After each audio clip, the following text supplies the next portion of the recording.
अस्सलाम वालेकुम dear aspirants, welcome to MK preparations. उम्मीद करता हूँ कि आप खैरियत से होंगे and you are doing your best as well. आज की वीडियो में हम इंस्पेक्टर ASF 2011 का एक पास्ट पेपर डिस्कस करेंगे।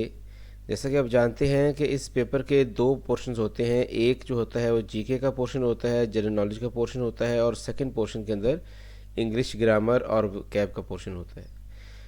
इस पेपर के अंदर आज की वीडियो में हम जो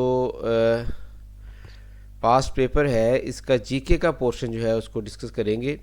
तो आपने वीडियो को एंड तक देखना है, और अभी तक आपने अगर MK प्रिपरेशंस चैनल सब्सक्राइब नहीं किया तो चैनल को सब्सक्राइब कर लें और बेल आइकन के बटन को भी प्रेस कर लें ताकि हमारी हर नई आने वाली वीडियो आप तक पहुंचती रहे।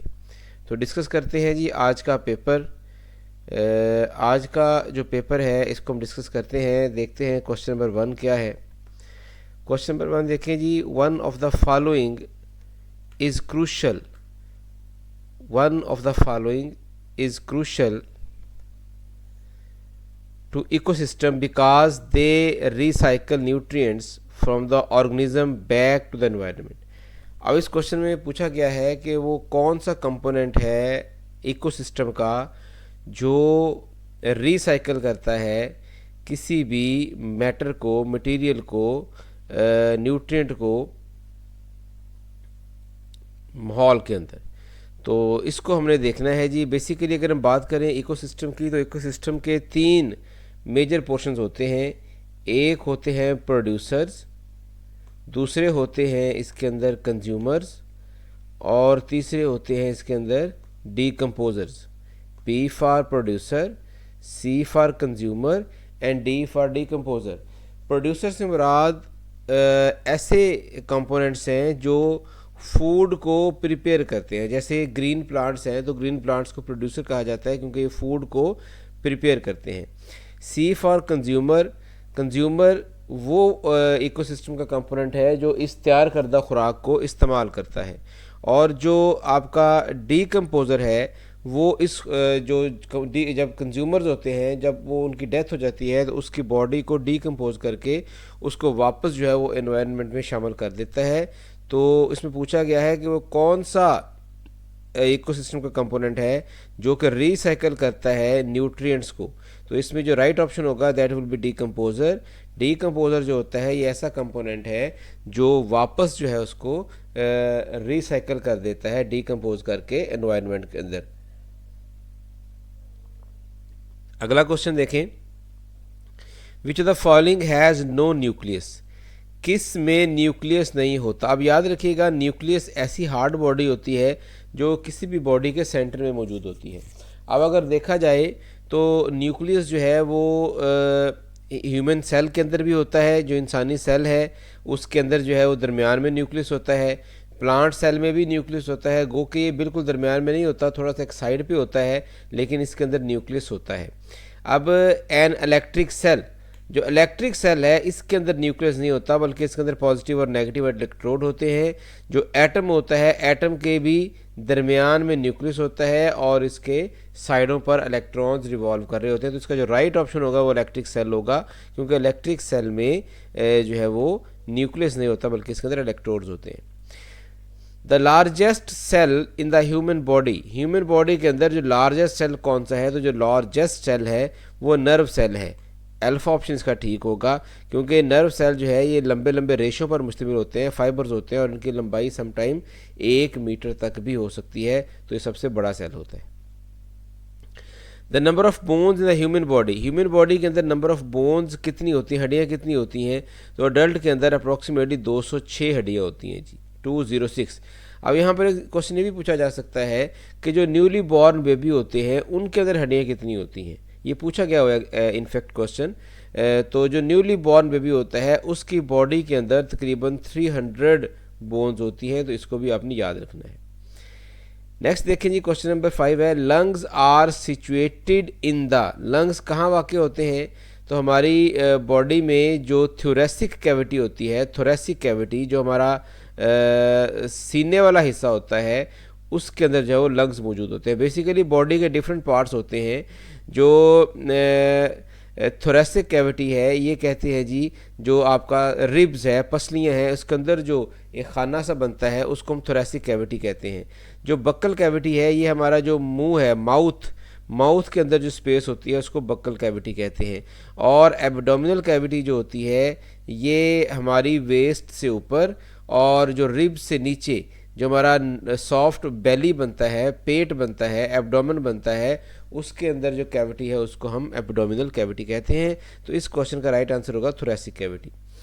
क्वेश्चन नंबर 6 देखें जी, पेंक्रियाज सक्रीट। पेंक्रियाज क्या होता है? पेंक्रियाज एक ग्लैंड है जो कि बॉडी में लिवर के साथ पाया जाता है। इसके बेसिकली दो काम होते हैं।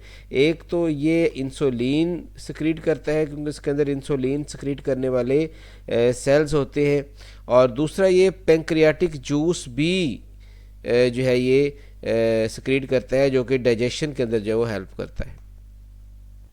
बाइल जूस जो होता है, बाइल जूस भी नोट कर लें, ये हमारा लिवर जो है इसको सक्रीट करता है जी। The seat of memory in the human brain is located in. Memory जो है वो कहाँ से जो ओरिजिनेट होती है? जो कॉर्टेक्स होता है ब्रेन का, उस वो रिस्पॉन्सिबल है मेमोरी के लिए। हिप्पोकैम्पस इसके अंदर एक पोर्शन होता है, तो हिप्पोकैम्पस या कॉर्टेक्स भी आप इसको कह सकते हैं। तो ये जो है वो रिस्पॉन्सिबल है आपकी मेमोरी के लिए।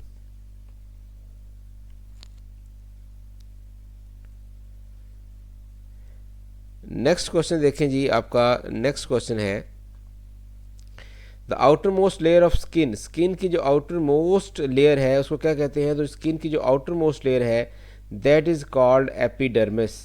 एपिडर्मिस को जो है वो हम कहते हैं जी कि ये स्किन की सबसे आउटर मोस्ट लेयर है।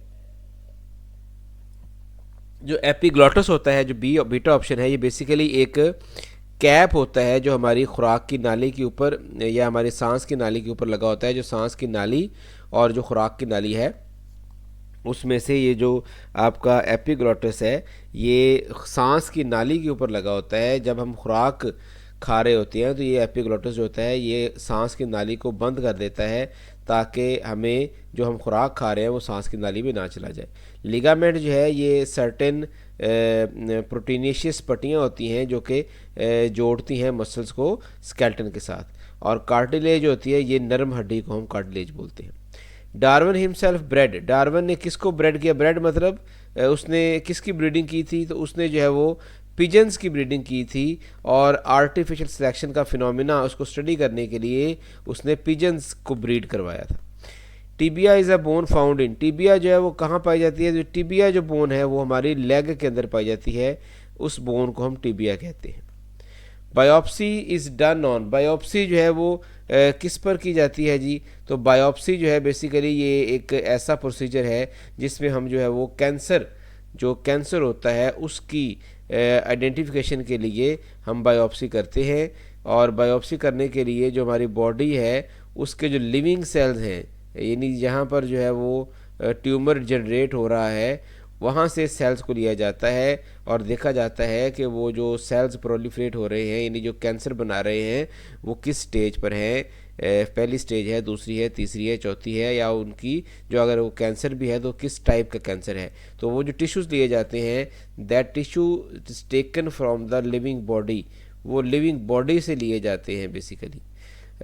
जो डेड बॉडी से टिश्यूज़ लिए जाते हैं उसको आइडेंटिफाई करने के लिए मोड ऑफ डेथ, उसको हम ऑटोप्सी कहते हैं, याद रखिएगा। ऑटोप्सी, AUT आगे OPSY आ जाएगा, ऑटोप्सी। ऑटोप्सी कहते हैं पोस्टमार्टम करना। तो जो ऑटोप्सी होगा वो डेड बॉडी से टिश्यू लिए जाएंगे, और जो लिविंग बॉडी से अगर टिश्यू लिए जाएंगे तो उसको हम बायोप्सी कहते हैं। नेक्स्ट क्वेश्चन देखें, entomology is the science which deals with. Entomology किसको डील करती है? तो एंटोमोलॉजी जो है वो इंसेक्ट्स को डील करती है। प्लांट को हम स्टडी को बॉटनी कहते हैं, एनिमल्स की स्टडी को हम जूलॉजी कहते हैं। What is the study of animal behaviour. Animal behaviour की स्टडी को क्या कहते हैं जी? उसको हम इथोलॉजी कहते हैं। Right option is ethology is called the study of animal behaviour. Entomology अभी मैंने बताया आपको इंसेक्ट की स्टडी होती है, और एंथ्रोपोलॉजी जो है वो स्टडी ऑफ ह्यूमन बॉडीज़, उसको हम एंथ्रोपोलॉजी कहते हैं। The study of forces acting upon the body in motion in the air. अब देखिए जो मोशन में बॉडीज़ होती हैं उनको स्टडी करने के लिए उनकी जो है वो मोशन को स्टडी करने के लिए उसको कहते हैं डायनामिक्स। और अगर मोशन इन एयर आ जाएगा तो उसको बोलेंगे एरोडायनामिक्स। तो इसका जो राइट ऑप्शन होगा that is beta aerodynamics. Next question देखें, triple antigen vaccine is given to children to protect against. ये जो ट्रिपल एंटीजन वैक्सीन होती है बेसिकली ये डिप्थीरिया के लिए होती है, वूपिंग कफ के लिए, इसको हम काली खांसी भी कहते हैं, इससे बचाव के लिए वो ये दी जाती है। और ये पहले जब बच्चा पैदा होता है तो जब उसकी उम्र 6 वीक यानी जब बच्चा 1.5 माह का हो जाता है तो उस वक्त इस वैक्सीनेशन को एडमिनिस्टर किया जाता है।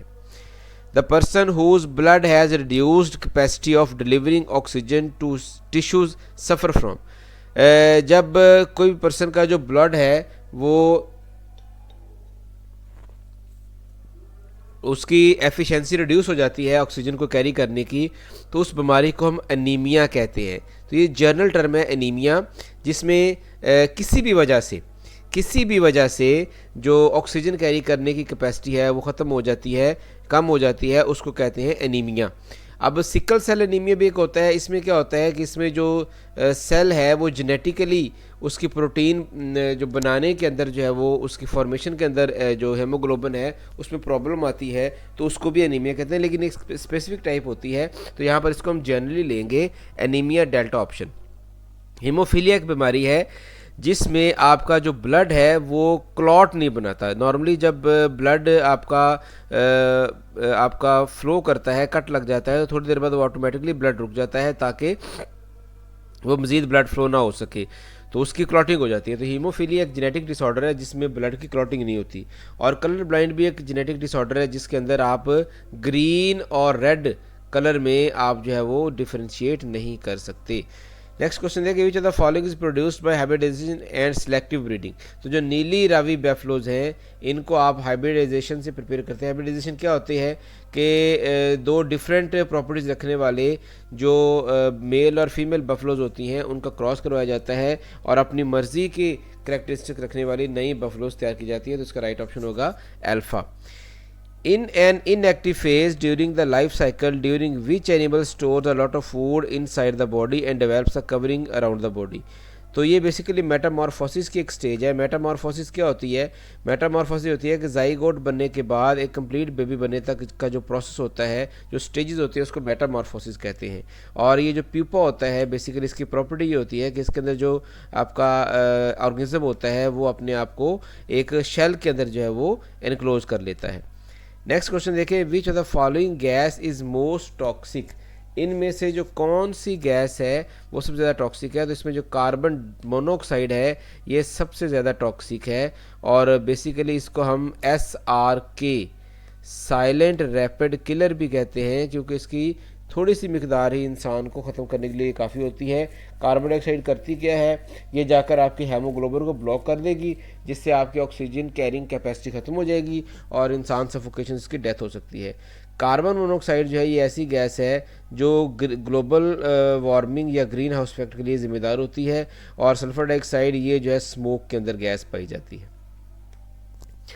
Colour blind person can not distinguish red from. Colour जो ब्लाइंड होता है बंदा वो किन कलर्स में डिस्टिंग्विश नहीं कर सकता? तो वो रेड और ग्रीन में नहीं कर सकता। अभी मैंने आपको बताया कि जो कलर ब्लाइंड बंदा होता है वो रेड और ग्रीन में डिस्टिंग्विश नहीं कर सकता। नेक्स्ट क्वेश्चन जेके जनरल नॉलेज के स्टार्ट हो गए हैं। मैनचेस्टर ऑफ पाकिस्तान किसे कहा जाता है? मैनचेस्टर ऑफ पाकिस्तान जो है वो फैसलाबाद को कहा जाता है, क्योंकि यहाँ पर इंडस्ट्रीज़ बहुत ज़्यादा हैं और ख़ास तौर पर टेक्सटाइल की जो इंडस्ट्री है यहाँ पर बहुत ज़्यादा है। फिर यहाँ पर एक क्वेश्चन ये भी आ सकता है कि फैसलाबाद का जो है वो पुराना नाम क्या है? तो फैसलाबाद का जो पुराना नाम है वो है लॉयलपुर। लॉयलपुर जो है that is the old name of Faisalabad. Belgium is also called as. Belgium जो है उसको क्या कहा जाता है? बेल्जियम को हम कॉकपिट ऑफ यूरोप भी कहते हैं। अब इसको कॉकपिट ऑफ यूरोप इसलिए कहा जाता है क्योंकि एक तो इसकी लोकेशन इस तरह की है कि इसको कॉकपिट ऑफ यूरोप कहा जाता है। दूसरा, इसकी वार हिस्ट्री बहुत इंपॉर्टेंट है। यहाँ पर वार्स, जंगें बहुत लड़ी गई हैं। तो यहाँ पर एक बड़ी इंपॉर्टेंट जंग है जिसको हम बैटल ऑफ वाटरलू कहते हैं।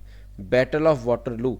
ये 19th सेंचुरी के अंदर एक जंग लड़ी गई थी और इस जंग में लॉर्ड जो विलिंगटन है उसने नेपोलियन को शिकस्त दी थी। तो ये बेसिकली नेपोलियन की लास्ट वॉर थी जो कि बेल्जियम में वाटरलू के मुकाम पर लड़ी गई थी, जिसमें नेपोलियन को अल्टीमेटली डिफीट हुई थी और उसके बाद जो है वो सेंट हेलेना जो है उसने अपने आप को जो है वो रिफ्यूज कर लिया था, उसने वहाँ पर जाकर पनाह ले ली थी और फिर अपनी अल्टीमेटली डेथ तक वो वहीं रहा था।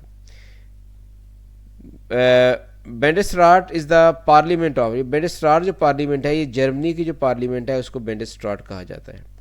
Cathay Pacific is the name of airline, Cathay Pacific की एयरलाइन का नाम क्या है? तो कैथे पैसिफिक की जो एयरलाइन है वो हांगकॉन्ग है। हांगकॉन्ग की जो एयरलाइन है उसको कैथे पैसिफिक कहा जाता है। Khalda is the international airport of which country, Khalda जो है वो लेबनान का जो है वो इंटरनेशनल एयरपोर्ट को खालदा कहा जाता है। नेक्स्ट क्वेश्चन देखें जी।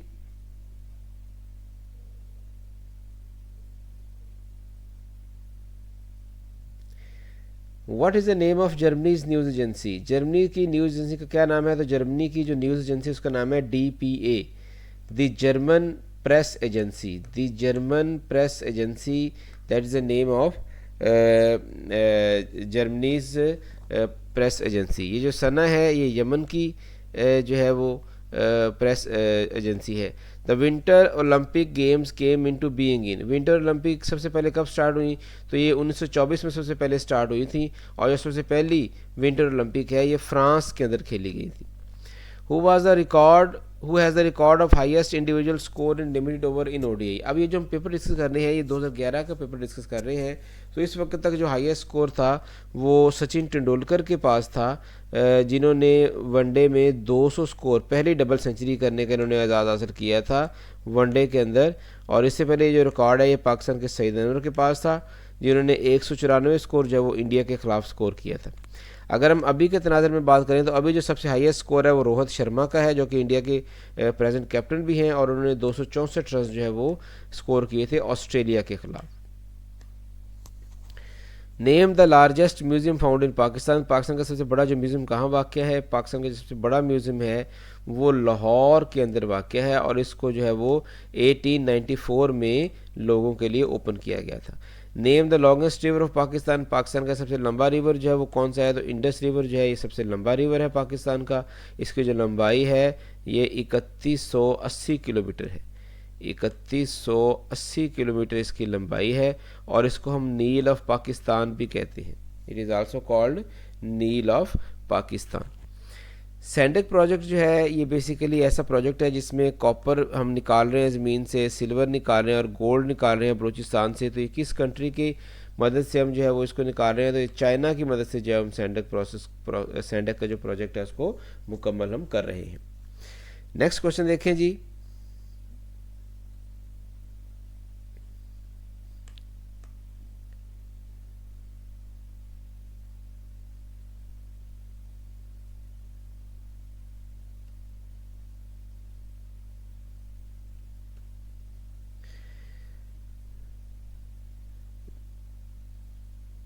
नेक्स्ट क्वेश्चन है which of the following are the biggest deposit of coal in Pakistan, Pakistan में जो बिगेस्ट डिपॉजिट हैं कोल के वो कहाँ वाक़ हैं? तो ये जो थर के अंदर जो डिपॉजिट पड़े हुए हैं पाकिस्तान के सबसे बड़े डिपॉजिट हैं और इनको हम थर कोल प्रोजेक्ट डिपॉजिट कहा जाता है, थर का जो पाकिस्तान का सहरा है। अगला क्वेश्चन भी इसी से रिलेटेड है। Which of the following desert of Pakistan also lies in India, कौन सा जो डेजर्ट है पाकिस्तान का जो इंडिया में भी मौजूद है? तो ये जो थर का सहरा है ये पाकिस्तान और इंडिया दोनों में मौजूद है। बेसिकली इसको हम जो है वो ग्रीन डेजर्ट भी कहते हैं, ग्रीन डेजर्ट भी कहते हैं और ये दुनिया का 7वां बड़ा सहरा है, 7th लार्जेस्ट ये सहरा है जिसको हम ग्रीन डेजर्ट भी कहते हैं। इसके अंदर जो है वो पाकिस्तान में जो कोल के ज़खायर भी मौजूद है और ये दुनिया का 7वां बड़ा जो है वो सहरा है। Who has compiled the first English dictionary, जो पहली इंग्लिश डिक्शनरी है वो किसने कंपाइल की थी? तो 1755 के अंदर सैम्यूल जॉनसन ने जो है वो पहली डिक्शनरी जो है वो इसने कंपोज की थी। The famous poem twinkle twinkle little star is written by, ये ट्विंकल ट्विंकल लिटिल स्टार जो फेमस पोएम है ये किसने लिखी है? तो इसका ऑथर का नाम है जेन टेलर। जेन टेलर ने जो है ये आप लिखी है पोएम। इसके बाद नेक्स्ट क्वेश्चन देखें।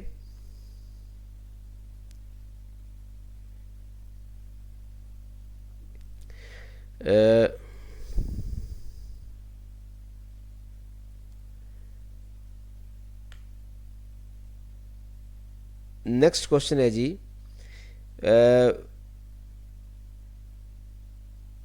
इन विच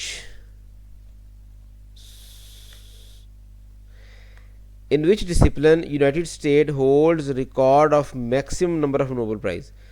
कौन सा जो है वो आपका डिसिप्लिन है, कौन सा शोबा जो है जिसमें मैक्सिमम जो है वो आपके नोबेल प्राइज़ दिए जा रहे हैं, दिए गए हैं यूएसए के अंदर? तो जो मेडिसिन की फील्ड है, मेडिसिन की फील्ड के अंदर मैक्सिमम जो है वो दिए जा चुके हैं आपके नोबेल प्राइजेज़ मेडिसिन की फील्ड के अंदर। ये जो इसका डेल्टा ऑप्शन है ये इसका ठीक होगा। अब देखिए MI6 is a secret agency of, MI6 जो है वो किसकी सीक्रेट एजेंसी है? तो MI6 जो है ये बेसिकली ब्रिटेन, ग्रेट ब्रिटानिया की जो है ये सीक्रेट एजेंसी है, और इटली की सीक्रेट एजेंसी को AISE कहा जाता है, और इसके अलावा जो रशिया की सीक्रेट एजेंसी है उसको KGB कहा जाता है, और जो USA की सीक्रेट एजेंसी है उसको हम CIA कहते हैं। नेक्स्ट क्वेश्चन देखें। White cane day is observed on every year. White cane day जो है वो कब ऑब्जर्व किया जाता है? तो जो वाइट केन डे है वो 15 अक्टूबर को जो है वो ऑब्जर्व किया जाता है, मनाया जाता है। Northern Rhodesia is the new name of, northern Rhodesia basically south Africa के अंदर दो कंट्रीज़ हैं, एक का नाम है ज़ैम्बिया और एक का नाम है जिम्बाब्वे। तो इसको अगर इस तरह देखें तो इसकी जो नॉर्थ वाली पोर्शन है, अगर ये आपका नॉर्थ है और ये आपका साउथ है, तो जो नॉर्थ वाला पोर्शन है, नॉर्थ वाला जो रोडेशिया है उसको कहते हैं ज़ैम्बिया। बेसिकली ये पूरा जो इलाका है ये रोडेशिया का इलाका है, तो इसका जो नॉर्थर्न पोर्शन है इसको कहते हैं ज़ैम्बिया, और इसका जो साउदर्न पोर्शन उसको कहते हैं जिम्बाब्वे। ये दो स्टेट्स हैं, ज़ैम्बिया और जिम्बाब्वे। तो यहाँ पर जो है इसका जो नेम है बेसिकली वो यूनाइटेड स्टेट्स ने इसको ऑप्ट किया था, और ये नाम इसको रजिस्ट करने पर इसकी जो रुकनीत है UN की तरफ से ये मुअत्तल भी रही थी, बाद में फिर उन्होंने इसको अडॉप्ट कर लिया था। Malagasy is the new name of, Malagasy जो है वो किसका नाम? तो ये मडागास्कर जो है ये इसका जो है ये नया नाम है जी, alpha option. Which country has the world's oldest anthem, सबसे पुराना जो तराना, कौमी तराना किस मुल्क का है? तो जापान का जो कौमी तराना है वो सबसे पुराना है, अल्फा ऑप्शन। पेट्रा जो है, Petra is archaeology site among the new 7 wonders of the world located. ये जो पेट्रा है बेसिकली ये जॉर्डन के अंदर वाक़या है, जॉर्डन उर्दन के अंदर। ITAR TASS is the news agency of, ITAR TASS जो है ये रशिया की न्यूज़ एजेंसी का नाम है। नेक्स्ट क्वेश्चन देखिए, the world's largest subway system, subway system basically railway system को कहा जाता है, ये किसका है? तो इसके जो 4 ऑप्शन है इनमें से तो कोई भी नहीं बनता, तो इसका जो राइट ऑप्शन है बेसिकली वो शंघाई, चाइना का जो सिटी है शंघाई, उसमें जो दुनिया का सबसे बड़ा सबवे सिस्टम मौजूद है। Under the status of forces agreement of the Iraqi government, United State intend to remove all the troops all Iraq by the end of. तो 2011 में इनके दरमियान एग्रीमेंट हुआ है कि 2011 तक जो है वो अपनी ट्रूप्स यहाँ से वो निकाल लेंगे। Name the first private airline of Pakistan, Pakistan की सबसे पहली प्राइवेट एयरलाइन वो कौन सी है? तो हजवेरी एयरलाइन जो है वो पाकिस्तान की सबसे पहली प्राइवेट एयरलाइन है। डॉक्टर अब्दुल सलाम जो है वो नोबेल प्राइज़ कब मिला? डॉक्टर अब्दुल सलाम ने 1979 में जो है वो नोबेल प्राइज़ जो है वो हासिल किया था। बेसिकली ये एक मरज़ई थे, कादियानी थे, जिनको फ़िज़िक्स में काम करने पर 1979 में नोबेल प्राइज़ दिया गया था। नेक्स्ट क्वेश्चन देखें जी, doctor Abdul Salam received the Nobel peace prize Nobel prize इनको कब मिला था, किस फील्ड में मिला था? तो इनको जो है वो फिज़िक्स की फील्ड में नोबेल प्राइज़ दिया गया था। बेसिकली इन्होंने एक थ्योरी पेश की थी जिसका नाम था ग्रैंड यूनिफिकेशन थ्योरी, GUT। तो ग्रैंड यूनिफिकेशन थ्योरी पेश करने पर इनको जो है वो नोबेल प्राइज़ दिया गया था।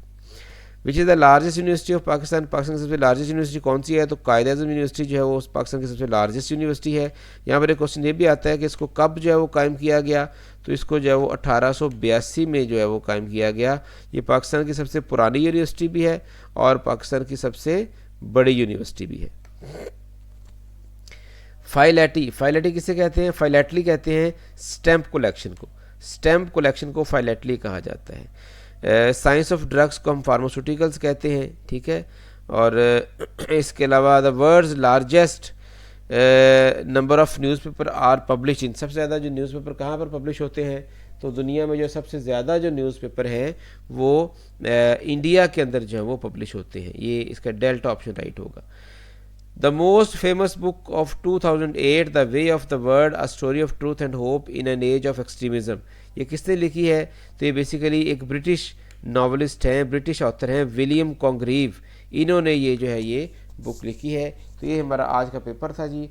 आई होप कि आपने इस पेपर को अच्छे तरीके से अंडरस्टैंड किया होगा। अगर आप हमारा ऑनलाइन सेशन ज्वाइन करना चाहते हैं तो आप हमारा ऑनलाइन सेशन भी ज्वाइन कर सकते हैं। हमारा जो अगर आप ऑनलाइन अगर सेशन ज्वाइन करना चाहते हैं तो आप 0333-260-5045 ये हमारा नंबर है, अकेडमी का ऑफिशियल नंबर है 260-5045। ये हमारा ऑफिशियल नंबर है। अगर आप हमारा पेड सेशन ज्वाइन करना चाहते हैं तो इस नंबर पर रब्ता करके आप हमारा पेड सेशन ज्वाइन कर सकते हैं। अब तक के लिए इतना ही, मुझे दे इजाज़त। अगली वीडियो के लिए आपकी खिदमत में दोबारा हाज़िर होंगे एक नई वीडियो के साथ, एक नए लेक्चर के साथ। अब तक के लिए मुझे इजाज़त दीजिए। अपना बहुत सारा ख्याल रखिएगा, दुआओं में याद रखिएगा। अल्लाह हाफिज़।